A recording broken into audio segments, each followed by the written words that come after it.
Greetings. Before we officially start the show, I'd like to commend you on what a bold move you've made by choosing to consume this podcast. Is it going to be good? Is it going to be bad? Is it going to be weird? Well, thankfully, the answer to all three of those questions is yes. Anyway, there's probably going to be some choice language at some point, so don't say that I didn't warn you. Enjoy the show. And now, coming to you live from the tri-state area and San Francisco, California, it's the best part of Wednesday, Waffle Box, with your hosts, Mike Fish and Kush Hayes. Welcome to Waffle Box, the podcast where we talk about anything, and nothing all at the same time. Coming up on episode 105, we finally find out how old Korean people are. We have a flaming hot dumb world record, and Indiana Jones is back on the big screen in this week's movie review, plus much, much more. I am Mike Fish, and I am joined, as always, by the main man in San Fran. It's Mr. Kush. Hey, Kush, how you doing, buddy? What's good, y'all? Kush Hayes here, coming to you episode 105 of the original Waffle Box. It's the People's Podcast, coming all the way from the future home of Super Bowl 60. You accept no substitutions because this is the best part of Wednesdays. We love you, and we love that you love us, and we are here for it. Mike Fish, we got Indiana Jones 5 later coming up, dude, but I can't believe this motherfucker's running around Africa and India in this hot-ass leather jacket. Dude, I'm in 60 degrees San Francisco right now with two fans going, and I feel like I'm melting here. Like, where's your whip? It's back in my dungeon with the rest of my BDSM toys. If you're going to do the get up, you're going to have to... It's limited space. Here. There. You can't see it, but I'm whipping a cord around.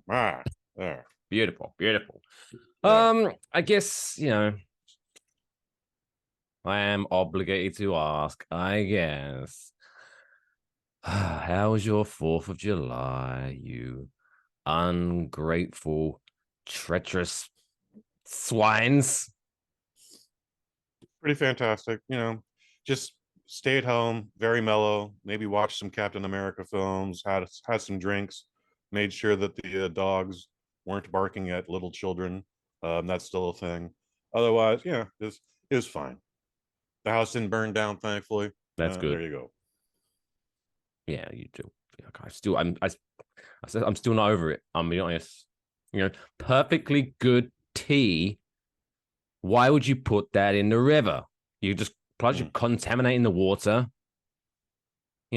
Think, you Bostonian bastards. Oh, now look what's happened. Can't trust. I still think we should just take it back. Kept the receipt. We've left you alone for like 250 odd years. And what have you done? What have you got to show for it? I hope you're proud of yourselves. I guess you have to have Disneyland. Yeah. Funny story, right? So, because obviously America was born in 1776. I know that. That's the thing. So I was actually a couple of years ago, just a while back now. So let me quick do the maths. What's that make? America? How old is America? 1776. 2023 minus 1776 is 200 and some odd years old. But so I was chatting to a buddy of mine, and I was like, isn't it crazy when you think about it? Like America as we know it is only like, let's just say 250 years old. It's pretty crazy, right? And his response was, really? But it's so big. Like, as if countries grew like animals. Like an idiot. I was like, we're not friends anymore. I don't need that kind of thing in my life. But yeah, how other than the 4th of July, I guess, did you do fireworks?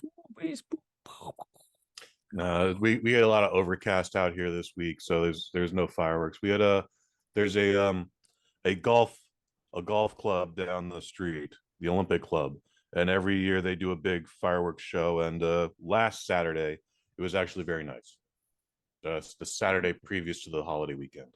So I watched that. That was nice. It was a week early, but it happens. I went down, as a New Jersey Did the traditional lazy. thing.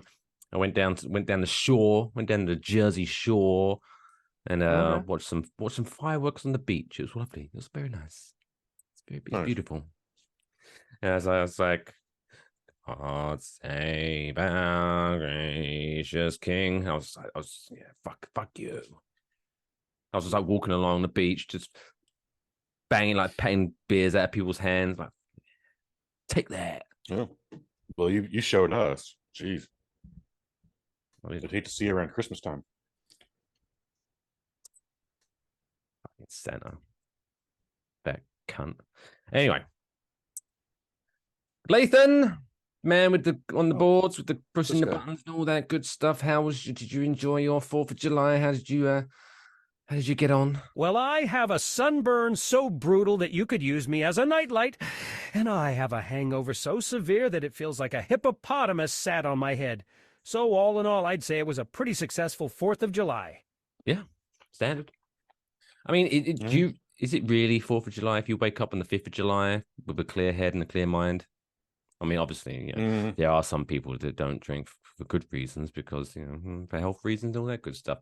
But generally, if you do partake in alcoholic beverages, that's one of the best nights to do it because you get the next day off work. And it's a Wednesday. What? So you don't have to go to work on a Wednesday, and you get to listen to a new episode of Waffle Box.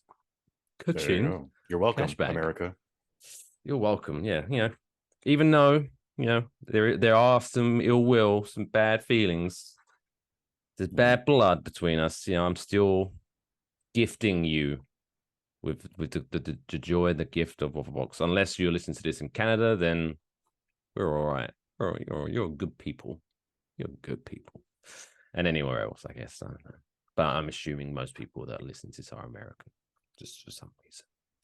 Most of them. Anyway, with that in mind, shall we just crack on? Should we just crack this bad boy open like a fine beer? Yeah, why not? Also, let's do it. Shout out. I am drinking Jingle because it is America's oldest brewery. So, I'm doing a little bit for the country, I guess. Yeah, you're welcome. Thanks. All right. Anyway, let's crack on with the news. With this week's top stories. It's now time for this week's top stories.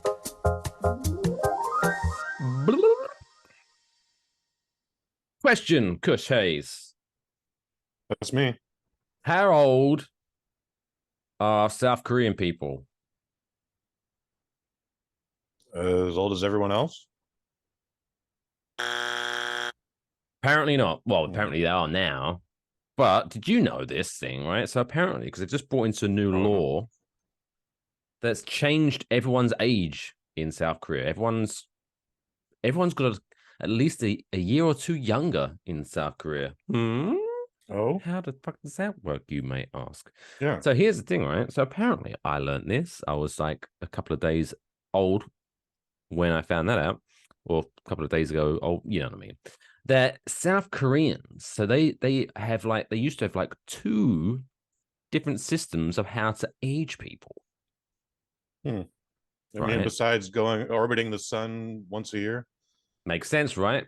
So yeah, for those that keeping score at home, generally the rest of the world, right? You pooped out your mama's vajayjay, and that is your birthday, right?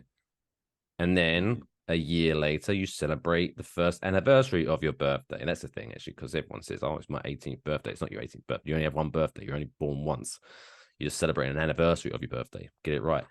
Change your cards. Hallmark. But yeah, so after a year on this earth, you turn a year old. Makes sense, right? Seems legit. Apparently, so yeah, in Korea, South Korea, I should say. I'm not sure about North Korea, but I don't want to get into them. Don't ask questions. Don't want to upset anyone. But yeah, so there's some form is like when you're born, right? That's day one. That's year one. So as soon as you're born, you are 1 year old. Oh, interesting. Right? And then what would then happen is from January 1st, everyone goes up a year. Like everyone on January 1st.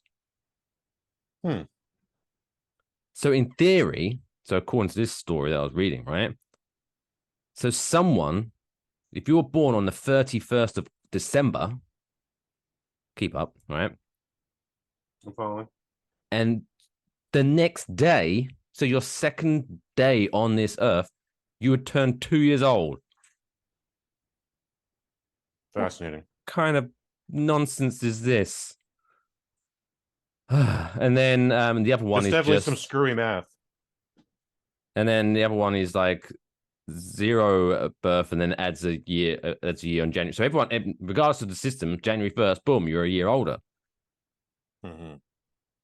And obviously, this caused a little bit of kerfuffle because that's a reason why it did this. So the switch to age counting based on birth date, like everyone else does, took effect last Wednesday.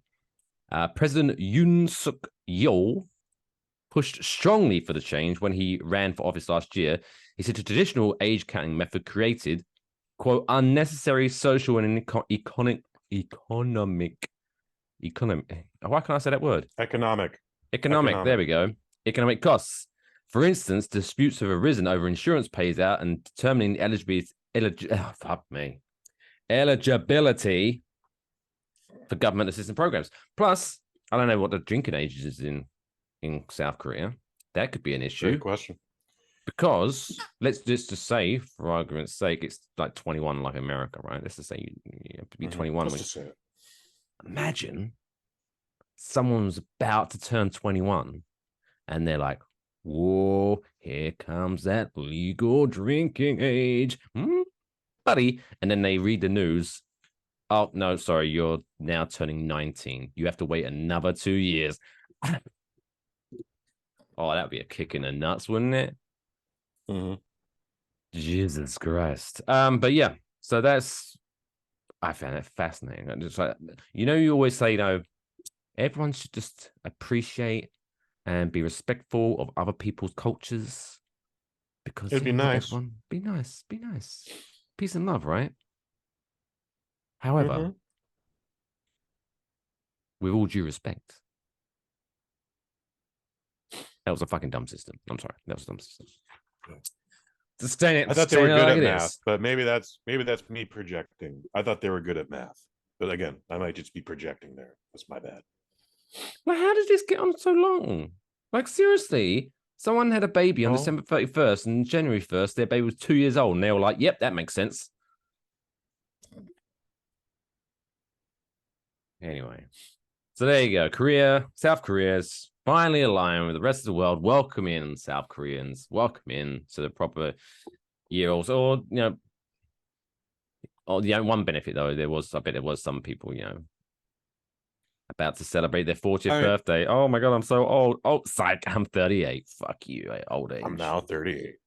There's some people who will actually, like, aside from the whole drinking age thing, they're gonna not benefit from this. I don't know what the opposite of the word is right now. Anyways, but like, you're gonna have those chicks who are like, he looks so handsome for 41.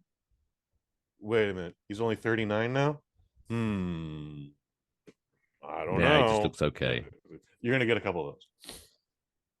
Although typically, I would say, I don't want to cast an open net. I don't want to paint everyone with the same brush, as they say.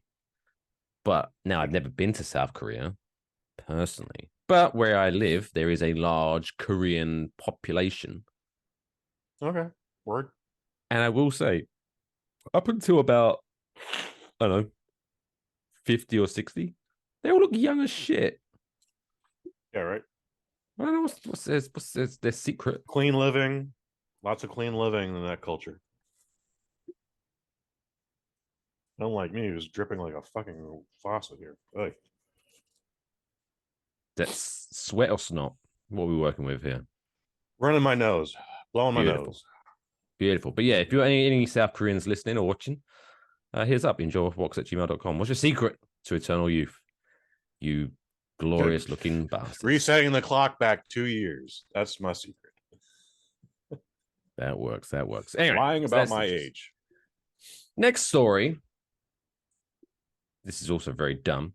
So did you hear about this microscopic handbag that was just sold at auction?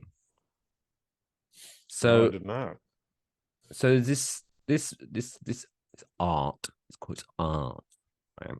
So a microscopic handbag, which you need a microscope to see the fucking thing. It measures 657 by 222 by 700 micrometers. I don't even know what the fuck that is, but it sounds small because it's millimeter.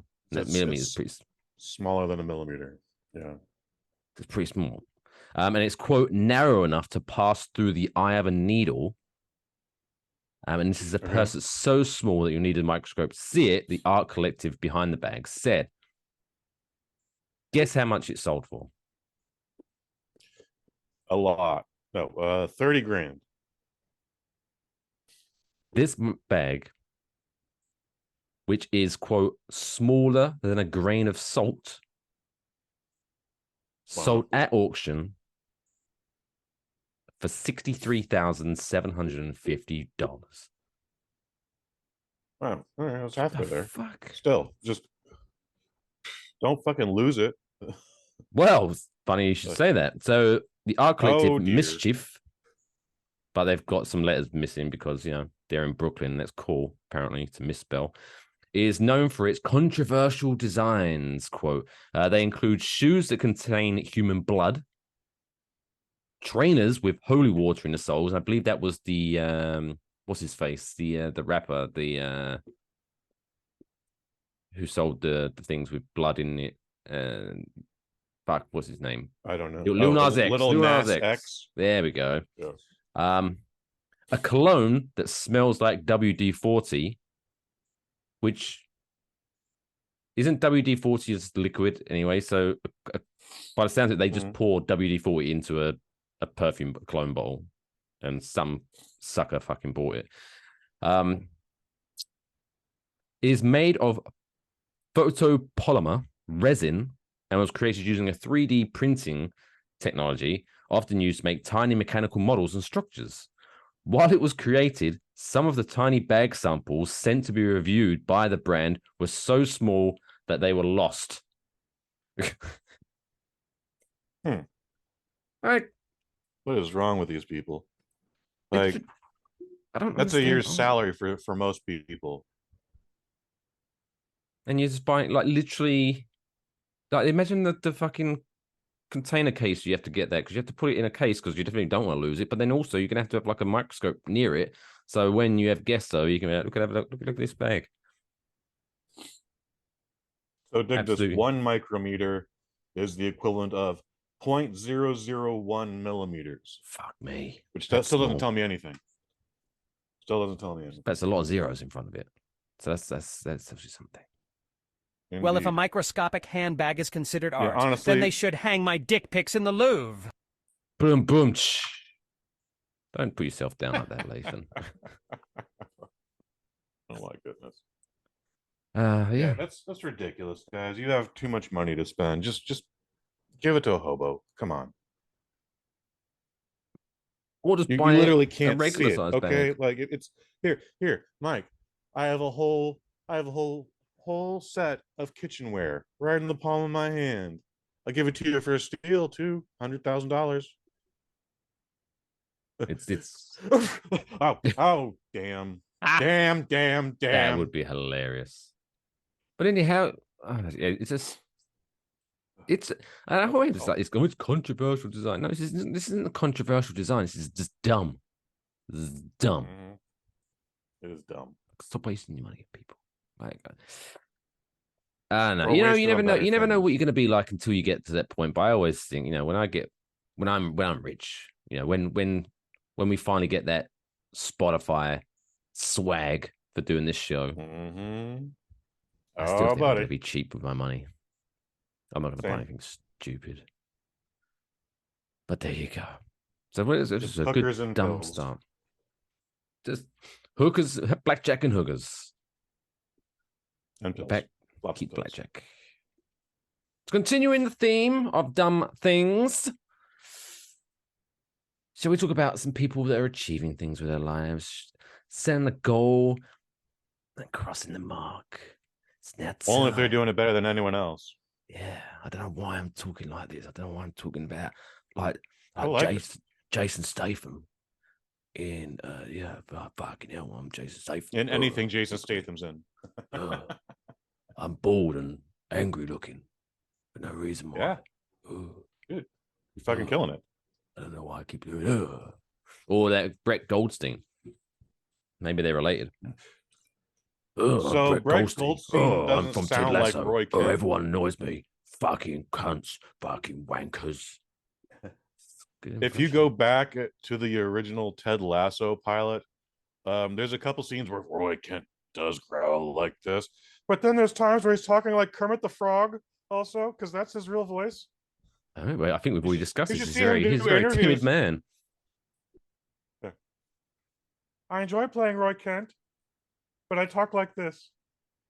Hi, Why you keep fucking annoying me, you fucking wankers? Brett D. Weinstein here for Sesame Street News. But I think he definitely struck gold. He definitely made the right choice of going with the grunge voice. Fucking wankers. Anyway, it's now time for this week's Dumb World Record of the Week. Why? Why? Why would I? Why? Why? Why? Why? Why? Why? Why would you want to do that?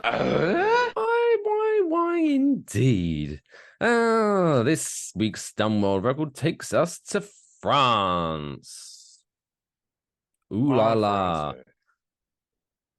Will this Dumb World Record have that certain je ne sais quoi? We'll find out. And no, I know you're thinking this isn't like a baguette speed eating or something like that. Come on, guys, get your mind in the gear. You know, we don't talk about stereotypes in this show.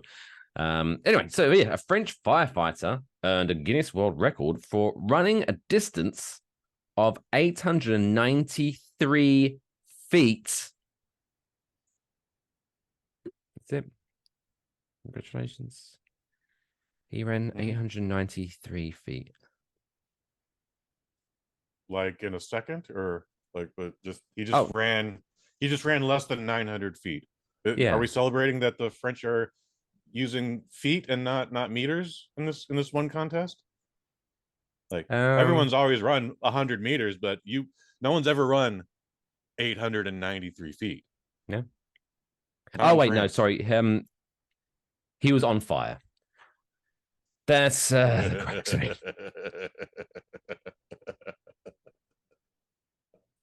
So Jonathan Vero, I imagine he set himself on fire. 39, donned a protective suit and was set on fire on a track in Hoboken to break the record for, quote, longest distance full body burn run without oxygen. Rolls off the tongue. Oh my God.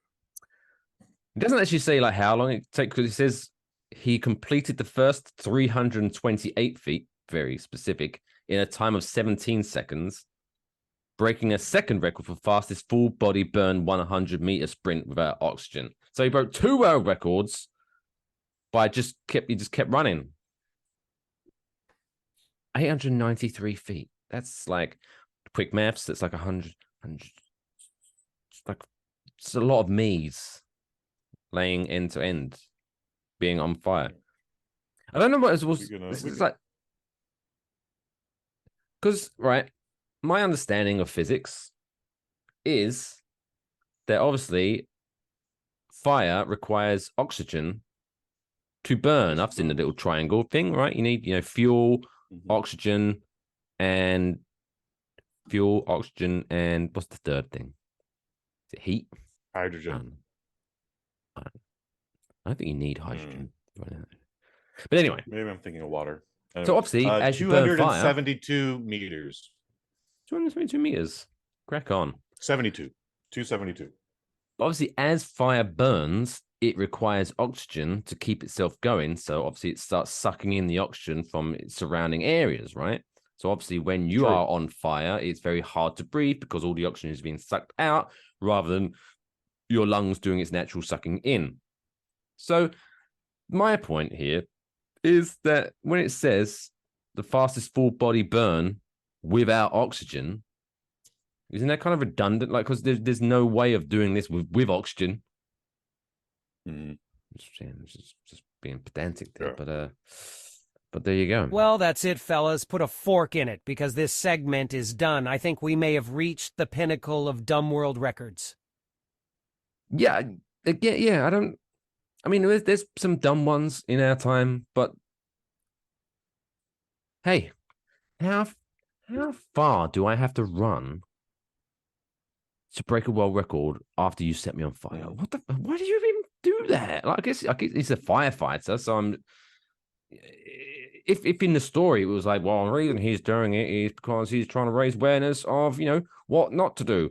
Hey, yes, this is firefighter Steve. Just want to remind you not to do this because it's best if you are going to go out for a run. It's great exercise, but make sure you do not set yourself on fire first. It does make it very hard to complete the run, and also you may die. Light me up, Johnny. Like, why? What is the point? What are you looking up? You look like you're Looking up up to to see how far Richard Pryor ran when he set himself on fire in the 70s. Jesus. He was smoking freebase, and just one thing led to another, and then he also poured 151 all over his body, so that didn't help. I don't even. What is 151? 151 is an alcohol, so it's like rum. It's you could probably start your car with it. That's how strong it is. I mean, yeah, typically alcohol. It doesn't taste good, and It's not the best one for shot will fires. give you a good buzz. Mm. But I mean, I guess I can see the logic. If I'm on fire, I'm just grabbing the first liquid to hand. But do you reckon you're actually going to find out how far he ran? Because for some reason, I feel he just ran. Maybe he ran a long distance, but I imagine it was just in round and round circles until eventually. Yeah, I mean, they did definitely he didn't stop, drop, and roll? Come on, guys. Everyone knows how No, you do he that. definitely ran. So they unfortunately, don't have a distance here, but I feel like he probably ran farther than 272 meters. Like there were stairs involved and all that stupid shit. He burned more than half of his body. Oh yeah, I'm aware of that. Yeah. Do you honestly believe you're going to find this documented somewhere? Someone measured how far you ran? There are people who've done who know the distance. They're like, there's his house, and he ran that far. And people have actually done the drive. It's in Los Angeles. That much I do know. I'll have to come back to this later That'd be a because really I'm obviously interrupting the show. weird tourist thing. Yeah. Hey, who wants to pay $10? We'll take you on the Richard Pryor Fire Run tour. Woo! The who is the guy, the serial killer who just had Dahmer? Jeffrey Dahmer. There are tours. Yeah, there are tours in Milwaukee showing you like this is where Jeffrey Dahmer lived. It's been demolished, but here's where he killed some people, and here's where he killed some more people. He killed a gay guy here. Like it. Oh, yeah, you have to similar things in Yeah, England. You get like the Jack the Ripper tours and all that bullshit. Over in Whitechapel. Shout out to Whitechapel, London. Whitechapel. Woo woo Whoop, woo. whoop. There you go. Congratulations, Jonathan, for breaking the world record for being set on fire and running far. I'm sure your parents are You proud. so crazy. There you go. All right, cool. That wraps up already the first half of this week's Poddywad. Coming up after the break, we are obviously going to be talking about Indiana Jones. Hence, Kush made way more of an effort than I did. He's got the jacket on, he's got the hat on. I just went to Target and bought a $12 t-shirt. But still, effort was made. We'll be right back. Based on this one detail here, a MoMA Mama, whatever. Some website here, AMOMAMA.com. They referenced the joke he made about it in his 1982 stand-up special, Live on the Sunset Strip. 100 meters in 4.3 seconds. That's the joke. I don't know if you take that for base, but there we go. That's the best we're gonna get today. Beautiful. Fun fact. Write it down. There, we'll be right back after this short break. My parents just showed me how to get streaming video over the internet. My dad showed me this cool real-time radio station online. Matt, what's the matter? It's my parents. They still have a 28.8 modem. US Robotics 56K modems download at incredible speeds, so you can finally unlock the true power of the internet. We were all 28A users once. The US Robotics 56K modem from 3Com. Buy one now and get $50 cash back.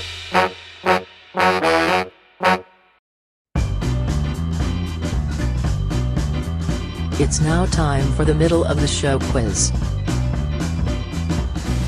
Hey, welcome back to Waffle Box. Episode 105. My gosh.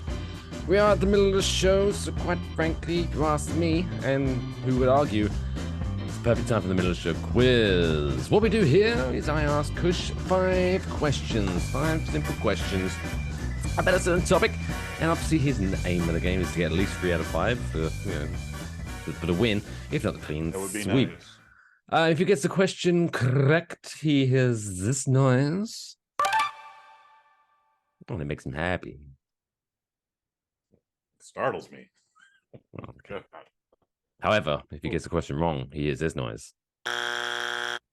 Oh, and that makes him sad. So sad. Look at his beautiful shiny head. But yeah, this week's quiz, obviously, was America's birthday yesterday. Swines. So for our test, Kush, let's see how much he knows about the country that he holds so dear because he was born here. Rhymes. Oh no. Yeah. So this is gonna be a fun quiz. Talking about facts about America. Are you ready, Kushes? I'm ready. Lathan, let's have some tense music. There we go. Question number 1. What date was the country's Declaration of Independence passed? What date? What date was the country's Declaration of Independence passed? July 2nd, 1776. Oh, I thought that was going to be a trick question, but you got it. Yep, July 2nd, 1776, and it was ratified, as they say in legal beagle terms, on July 4th. So, the real ones that know celebrated on July 2nd. If you didn't, you're just not American, and you should be deported. Question number 2. In which century, so make it a little bit easier, which century was the word, quote, America first used on maps? Oh, which century? Jeez. Century. I'm going to say 16th century. 16th century? It's a good stab. It's a good stab. Yeah. Oh, you son of a bitch. You got it right. Yes, in 1507, America first appeared on the map to refer to what is now known as South America. Fun fact. Fun fact. Just the facts, ma'am. Question number 3. Oh my god, he's doing much better than I thought, to be honest. Same. Surprise. What nationality was the first documented Europeans to arrive in what is now known as North America? Norse. It's Leif Erikson. So I want to say Norse. Nordic? They're Vikings. They're Vikings. Oh, you were doing so well. It was actually Juan Ponce de Leon who landed in what is now Florida in 1513, and he was Spanish. Yeah. Although Middle name of Ponce is very unfortunate. It's not that great. Anyway, They didn't know any better. They didn't know any better. Does Ponce travel over here? Do you know what? Do you call people Ponces? No, but it sounds like someone incredibly stupid. Yeah, well, we in jolly old England, I would describe. So it's to say, right? You're the kind of person, say, who, I don't smoke, right? But then when you go out, you're always fucking asking other people for cigarettes. Like, that's just such a we just call that ponce. guy a dickhead. Not to I had be. someone used to do that to me, and then I went like, "Hey, stupid! I only see you drinking. You only drink every day. At some point, you just gotta buy your fucking pack of cigarettes. That's dumb." Damn right. Question number 4. Which state? This is a fun question. Which state installed the first traffic light in America? Delaware. Oh, that was confident. Going with Delaware. It's going with Delaware. Oh, it was Ohio. Really? Ohio. In 1914, first traffic light. Okay, fascinating. That's legitimately fascinating. Just the facts, right in the ma'am. middle of the country too. Yeah. Question number 5. Here we go. Right, you're betting 500 now. Tiebreaker. You gotta use this big one. Doing better than the New York Mets. Just the facts, ma'am. In what year was Team America World Police released? Because that's the greatest movie. America, fuck yeah. Coming down, motherfucking day, yeah. I want to say 2004. We're talking about the theatrical release. Yes, the theatrical release. Not the DVD. Yeah, I believe That'd be a 2004. bit of a dick move to be like, when did the DVD come out? No.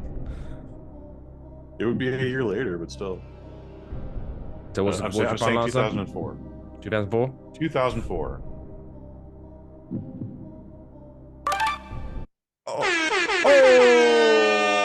You win. Congratulations, Kush Hayes. You get to stay in America. Oh, You're thank you. 3 out of 5. So, SWAT team, stand down. He did well. Stand down. I mean, unless you guys want to deport me to Holland, like I'm planning to go there in a month anyways. This would just help me save on the airfare. I don't think you get to choose. 2005. It's 2005. That's my answer. Congratulations. Trying to get that free trip.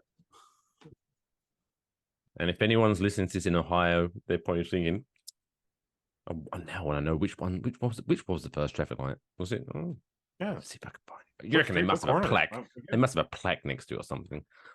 Also, what happened in Ohio that they were just like, we need to fucking put a street light here. Like, this sign isn't working. This cop with the white gloves clearly isn't working. Like, we need to fuck a traffic light up. Was it just one? Or was it on one on each side? Was it 4 directions? Like, I don't know. More research is required, questions. I guess. Lots of questions. But now what we need to do, we move on to the next segment of the show, which is a fun segment because it's when we delete something from history. It's this week's Trapdoors segment.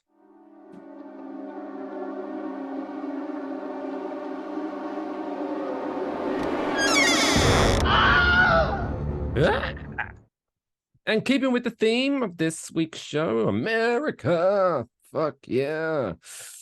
Fun fact though, that movie soundtrack was like the nuts. Everyone has aged.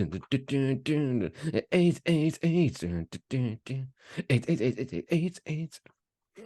Great. Anyway, so this week's Trapdoor segment, we're deviating from the date night ideas because that was really fun.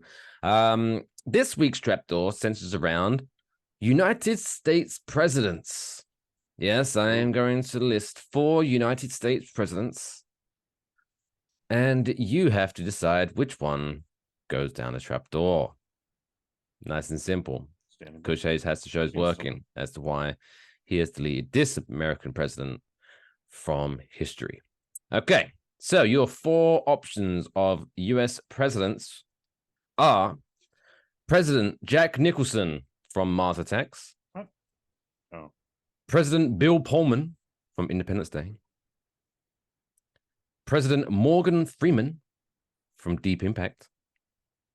Or President Harrison Ford from Air Force One. Now, we are not rating the movies. You're rating their performance as president.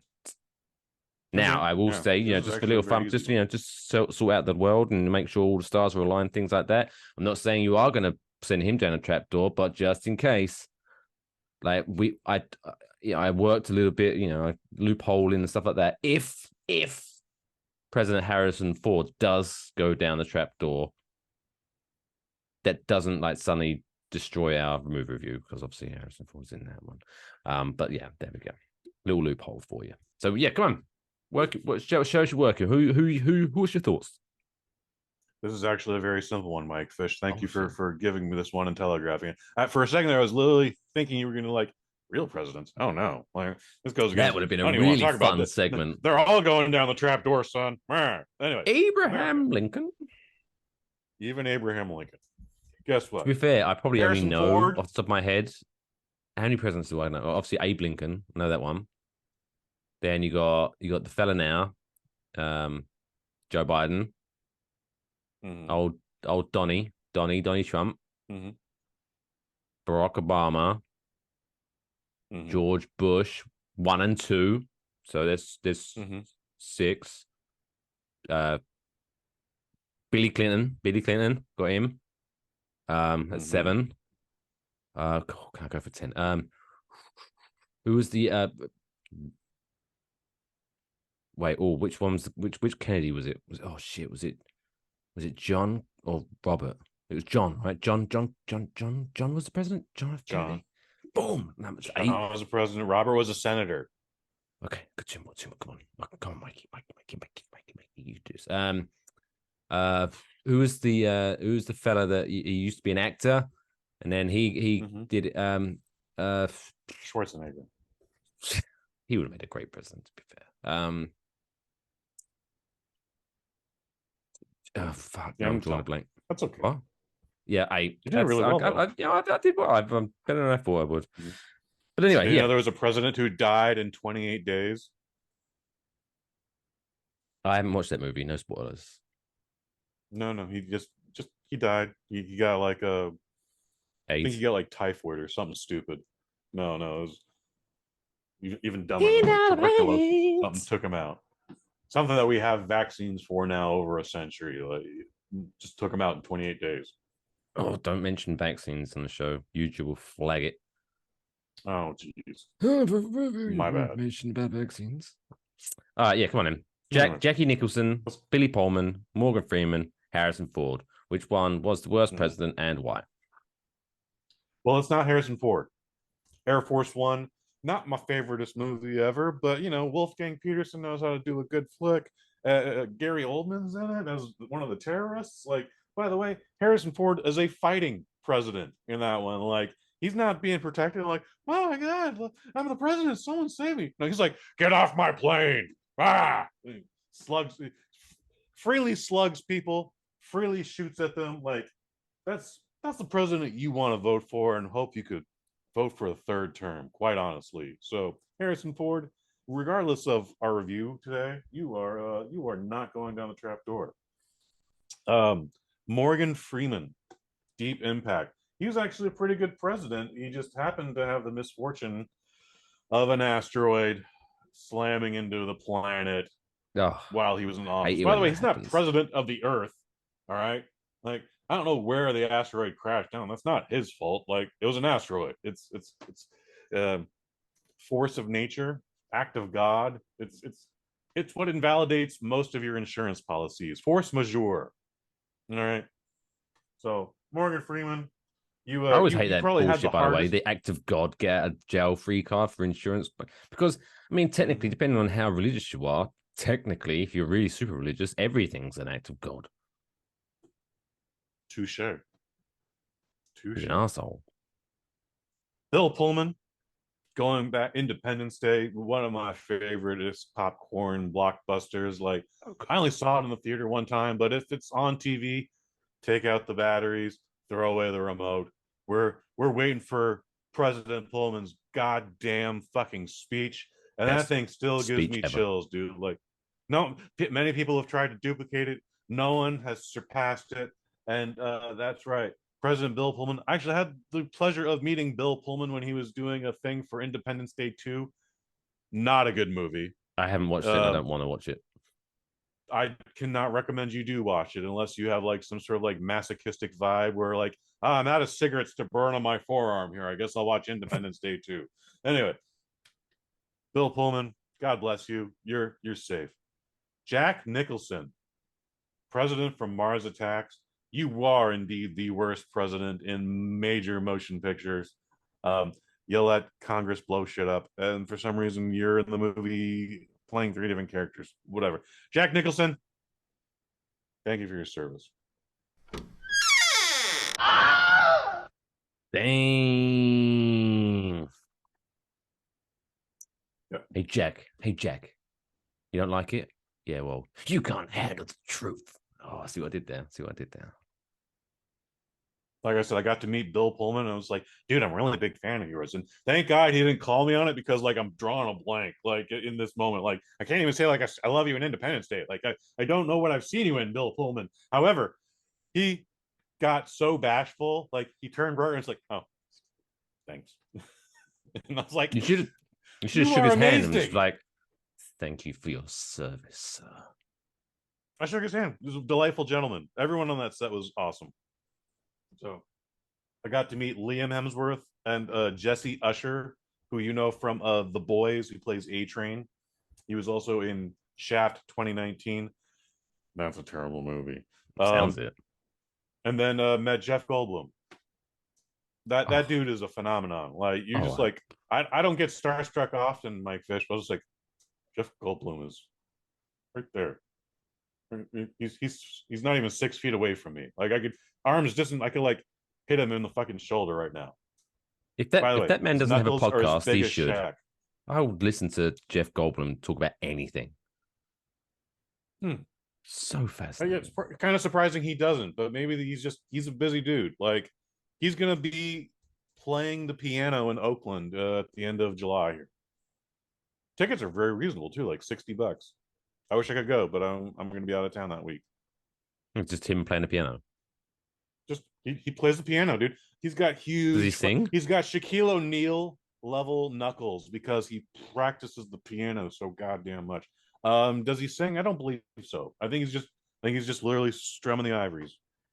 That would be a good show to see. Like if it's just him, like wearing like a suit with the bow tie untied, like the Rat Pack, and he's just playing jazz on the piano whilst just talking about stuff, his life. Mm-hmm.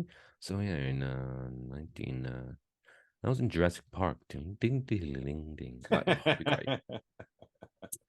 Mike, you're killing it with the impressions tonight. Good job, dude. Nothing can top my Rick Goldstein. But that's very easy to do. All right, well, let's move on to talk about movies. Thankfully, Harrison Ford survived the trapdoor, so he can now be in Indiana Jones 5, The Dial of Destiny, in this week's Kush's movie review.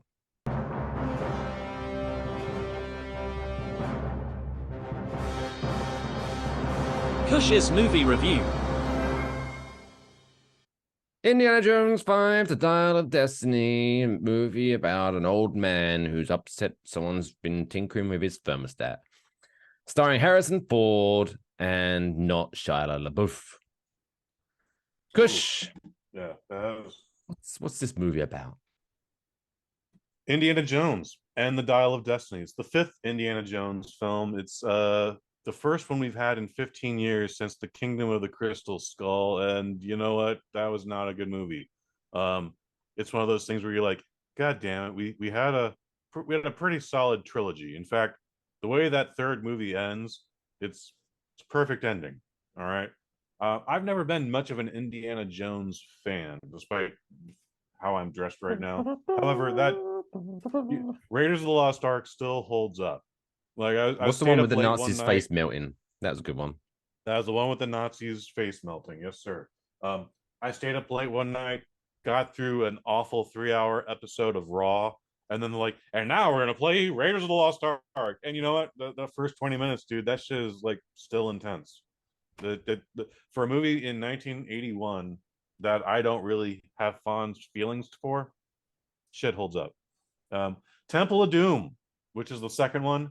Boy, there was a good chunk of time where that was the worst Indiana Jones film, and now it smells like a bouquet of roses because we have Kingdom of the Crystal Skull and now the Dial of Destiny. By the way, Dial of Destiny much better than Kingdom of the Crystal Skull, but that's not really saying much.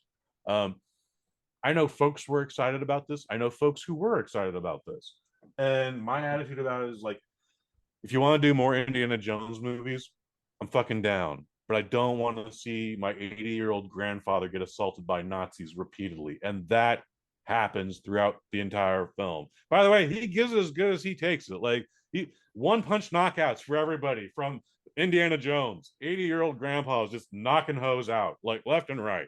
It's not even an issue. Period PG-13. It is directed by James Mangold, who you know from the Logan movie. I'm aware. Okay. I'm aware of that movie. He directed that. Yeah. It's written not only by James Mangold, but by two other people who share the name Butterworth, and then a dude named David Cope. It stars Phoebe Waller-Bridge, who is quite annoying in this film. She's not the best part of this movie. Mads Mikkelsen, who is pretty fantastic in anything he does. He plays a Nazi scientist who his plan is to go back in time, murder Hitler, and then I'm not sure if he's gonna just identity theft Hitler and like, now I'm the Hitler, or if he's just gonna like, I'm just gonna do everything that Hitler did wrong correctly. But at one point, an objective is we might have to save Hitler. We'll get into more of that later. And then, of course, Boyd Holbrook, who was also in the aforementioned Logan. He's been on Netflix's Narcos. He's the white guy in Narcos. He's a fantastic actor, but he's very underutilized in this. And then, of course, the man himself, Harrison Ford, who's... That man hasn't been in... That man is always good in anything he's in. Even when the movie's bad, he's good in the movie. All right, that's what I was trying to say. So... 2 hours 34 minutes. Jesus Christ. I will say this, one of the biggest complaints on this review segment is always length. And while this movie, you do feel its length, like I was tightening up in my lower back. It might have looked like I was on the edge of my seat. No, my back was really aching during this film. Chase scenes go on too long. There are too many chase scenes, which is a weird thing to complain about. But when we get to the end of the movie, I was like, they're not ending it like this, are they? Oh, we are ending it like this. All right. This movie feels incomplete. At one point, towards the end of the film, apparently, our heroes and our villains get put in an obstacle for a lot of they have to get home, Mike Fish. And guess what? Spoiler alert, they just get home. No, that's good. There's a hard cut to black. And then a nice fade in, and we're back home. And to the point, I was like, oh no, time travel's a thing here, so we got to fix this, right? End of the movie. Roll credits, play the theme. Oh no, how are we gonna get home? Oh my god! Oh, there's Uber's here. Right, I mean, wait. We're here. Don't worry about it.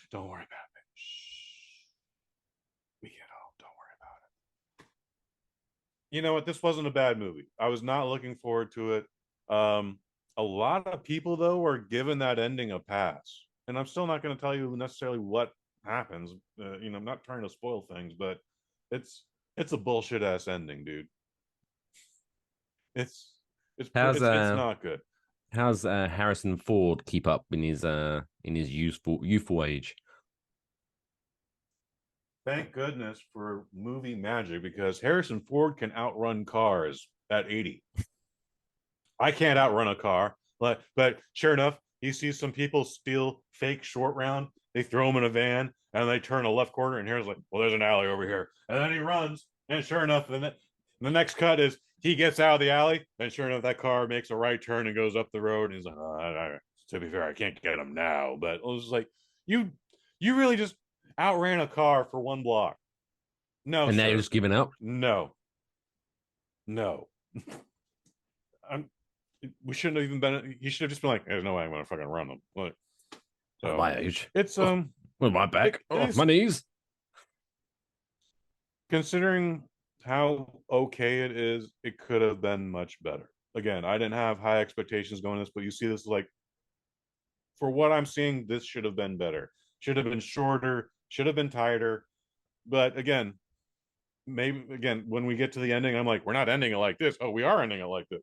That has to count for something. That means like I was still in the adventure. Like I still wanted to know, like it felt like there was more to do, despite how much we have already done. So there's de-aging in this. The first 20 minutes of the film is a young Harrison Ford, and it looks good. It's a lot of shadows. They hide him a lot in the shadows. And then for some reason, at one point, Indiana Jones is getting lynched because that's what Nazis do. And the rope is the most cartoony thing look in the scene. I don't know why. I don't know why they couldn't just put a rope around his neck and not hang him. But they apparently were like, no, we're just gonna paint that in. We're just gonna paint that in. Happy little news. Happy little news. And then we're gonna put a little happy tree over here. Let's put a little smiling happy tree in the clouds. Do you remember when they tried to CGI Wolverine's claws in Wolverine Origins, X-Men Origins Wolverine? No. That's okay. They did it. They didn't just like put a couple butter knives in his fucking fingers and then it's literally a cartoon. It looks like Who Framed Roger Rabbit, and the rope looks like that. So that's a nitpick, but for what it was, I enjoyed it. Is it my favorite? No, it's the fourth best Indiana Jones movie, and that's not good. Again, if you want to do more Indiana Jones, let's do more Indiana Jones, but let's not commit a senior citizen to this. Okay, it's not necessary. It's not history, folks. It's not a real Indiana Jones is not a real guy. You can have 3 different Indiana Joneses right now, but you all wanted Harrison Ford, and this is what you got the last 2 films. All right. We could have had Ben Affleck 25 years ago, but no. Or anybody. Anybody. John Hamm would have made a great Indiana Jones. You already had Brendan Fraser, but that wasn't good enough for you. So, anyways. I don't want to be disrespectful, Indiana but Jones at this rate, 5. the next Indiana Jones will just feature him walking into rooms before saying, wait, why did I come in here again? And then soiling himself. Oh. He's not that old. Shame on you, Lathan. Yeah, they could treat it like James Bond. They could have different actors playing Indiana Jones. Yeah. And guess what? Maybe timelines don't connect. Maybe in 1945 during D-Day, he's in France and in Germany, depending on the story. Who cares? Like that. You fucking nerds. This is a 3 out of 5. I wish it was a strong 3. It's a weak 3 out of 5, but it is still a 3 out of 5. And a lot of senior citizens in my showing. That was one thing I noticed. There was a lot of supporting the troops. I guess so. You got this, Harrison. We love you. Look at this. The young whippersnapper on the screen. Young people had it so good. I'm so glad that someone my age is doing things. Cause Gerald, did you just see that? He outran the car. I wouldn't be able to do that. Not no. If you see my feet, the bunions. I tell you, dude, this is amazing. Like I think this is maybe your best episode yet. Honestly, you're killing it with the impressions tonight. Like you literally just enacted a whole life right there, man. That was fantastic. Yeah. I did not know you had this in you, Mike Fish. Like I feel so blessed to now be a part of this show even more than I already did. Oh, you're too kind. No, dude, I'm serious. Kindness has nothing to do with it. You killing it tonight. Anyway, let's wrap this show up before I ruin it.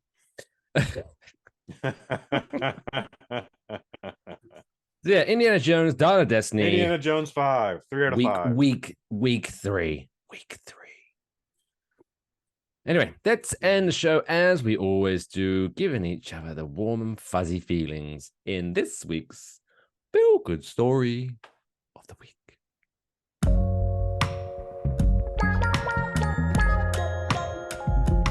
That's the coolest fucking story I've ever heard in my entire life. That's insane. Can I hear it again? This week's Feel Good Story comes to us from somewhere interesting. Nothing else to say. I love that place. Anyway, I love that place. So two worlds are coming together for the greater good as women from the Shinnecock tribe and the Sisters of St. Joseph are working together to clean up the Long Island Bay they call home. So because of fertilizer runoff and overdevelopment in the area, nitrogen levels in the Shinnecock Bay skyrocketed, killing fish and shellfish. The Shinnecock have lived on the east side of the bay for thousands of years, and in 2019, 6 women from the tribe went across the bay to visit the retreat owned by the Sisters of St. Joseph. They asked the nuns if they would like to help start a kelp farm. For those researchers show that sugar kelp absorbs nitrates and carbon from the water, and this would be a natural way of cleaning up the bay. The sisters agreed, and the partnership was born. A cottage at a retreat is now a hatchery, and in the last 2 years, 20 lines of kelp have been planted in the bay, and already they've spotted changes in the water with scallops, seahorses, clams, and other species returning to the area.